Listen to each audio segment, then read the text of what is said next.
Homesick, written by Christina Curtin, July 20th, 2024. When we moved to Florida 8 years ago, I thought the upheaval would impact Gianna the most. She was 9 after all. She had a circle of friends and had grown up her entire life surrounded by our very large and very close extended family. However, she acclimated to the distance just fine. I mean, she misses parts of Pittsburgh, her old friends, school, and family, but she would never move back. The cold is not for her, and she's since made a whole life down here. And by whole life, I mean she has a serious boyfriend. I joke, but you get the point. No, I thought Gianna would have the hardest time. I never thought Scarlett would be the one to miss Pittsburgh. She was nearing 5 when we left. The child was a homebody. She never wanted to go anywhere. I had to bribe her to go to her grandparents' house most days when I had to go to work. I didn't think she'd miss anything as long as she had a roof over her head, food, her sister with her, and me nearby. Obviously, based on the fact that I'm writing this post, I was wrong. After moving, Scarlett would cry every time we went back to visit, saying that she missed Pittsburgh, her grandparents, and family, and why did we have to move? She would be fine once we were back home, but each visit brought tears on her end and guilt on my part for taking her away from it all. How was I supposed to know she'd care that much? She hadn't seemed to care 2 shits when we lived there. She still says that Pittsburgh is one of her favorite places and that she wants a house there someday. One of the many houses she will have across the United States, mind you. She wants to visit more than the rest of us, and we do our best to get her there at least twice a year. Now that she's older, it's a bit easier because our whole horde doesn't have to go. Buying flight tickets for this many people is not cheap. And as much as I love seeing our family, it's hard to be okay with spending $1,000 or more to fly there.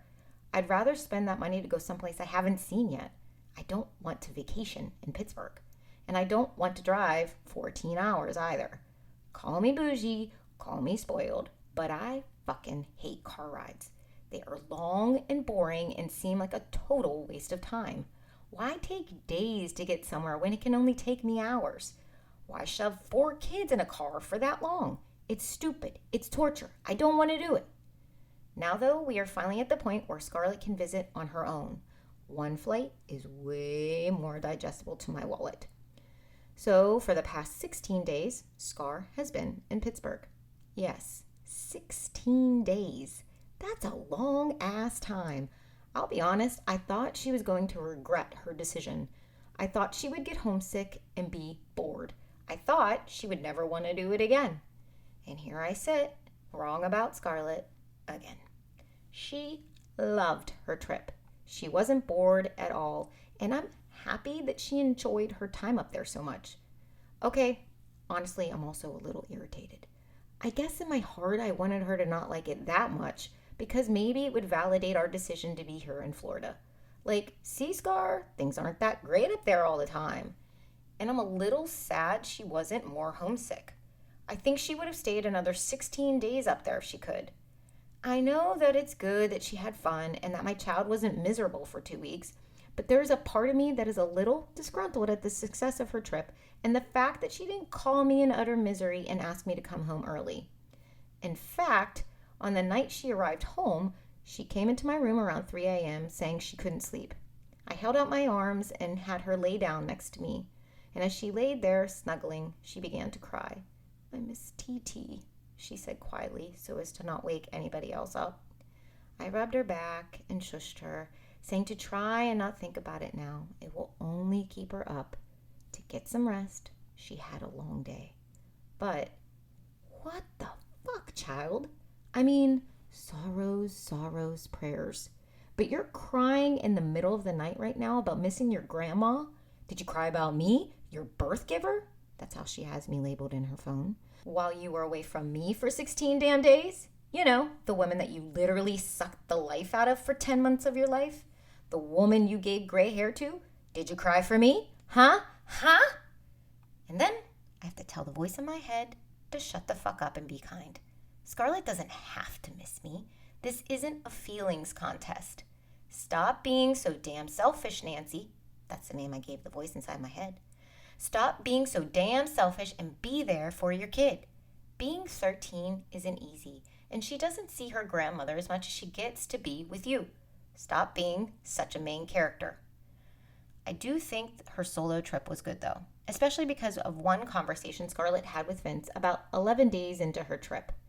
It was in the evening and they were on the phone together. This phone call lasted at least 10 minutes. That's over 10 minutes of dialogue between a dad and his 13-year-old daughter. This amount of speaking together is rare. I don't know when they last had a conversation that long. They talked about her plans for the upcoming school year. She told him to stop pressuring her, and I wanted to give her a damn virtual high five for being so strong. They talked about her goals in life and writing them down. She talked about listening to motivational speakers while exercising, and I think Vince could have died when she asked him, "Dad, do you know who David Goggins is?" Oh man, you would have thought I just handed him a new box of crayons. His face lit up. His voice raised to volume levels, and he said, "What? Do you know who he is? Let me tell you who he is. How did you hear about him?" He's such a fangirl. Vince has been sending motivational videos to our kids for years. He'll use our group text chat, where I'm the only green bubble, to send links to inspirational videos he wants us all to watch from YouTube. Most often, neither of the girls respond. I don't think they've ever watched a clip he sent, and he's probably sent one including Goggins before. But somehow, while in Pittsburgh, she uncovered Goggins on TikTok and was impressed. Vince was in heaven. If she hadn't been some 900 miles away, they probably would have never had this conversation. I'm grateful for that. I'm grateful she had 16 days to be with her grandparents, aunts, uncles, cousins. I'm grateful her grandmother took her shopping at the mall, and I got to see her haul on video rather than spend hours at the stores with her. I'm grateful she was surprised with a party to celebrate her 13th birthday with family. Mostly, I'm grateful she's home, because even though she spends most of her time in her room, the house felt empty without her here. I joke with my daughters that it's good I have 4 kids because I have built-in replacements if one kid goes missing. Gotta keep them on their toes after all. But my Scarlett is irreplaceable, and I love her so much, even if she didn't cry over me. Welcome home, Bubs.